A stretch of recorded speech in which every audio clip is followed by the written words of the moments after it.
On s'est quasiment cru dans un film d'espionnage, dans le bureau des légendes.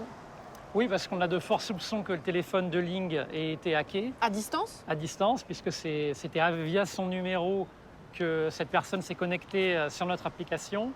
Donc mais elle s'exprimait par le numéro de Ling, et c'était pas Ling, exactement, et c'était sur notre messagerie chiffrée. voilà. Alors nous, ce qui nous a énormément surpris, très franchement, c'est les moyens déployés, alors que Ling est peut-être un dissident, mais enfin il a manifesté quelques fois aux Pays-Bas, en Allemagne, il a brûlé son passeport et il a édité une vidéo qui a été vue 80 fois sur YouTube.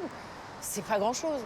Non, c'est pas du tout un gros bonnet, on va dire, des dissidents, mais on voit que depuis une dizaine d'années, notamment que depuis Xi Jinping est au pouvoir, ils ont lancé une opération qui s'appelle Fox Hunt, chasse au renard, Ouais. qui visait initialement à contrôler les élus corrompus du régime, et de plus en plus, elle s'est focalisée sur les dissidents.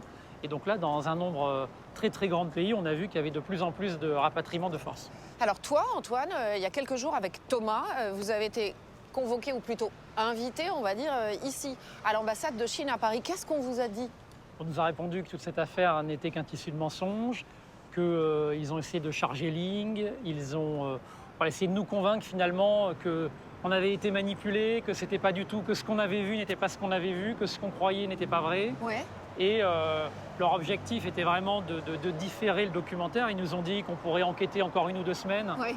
Et on comprend que depuis, avec la visite de Xi Jinping à partir de lundi, c'est assez problématique pour eux.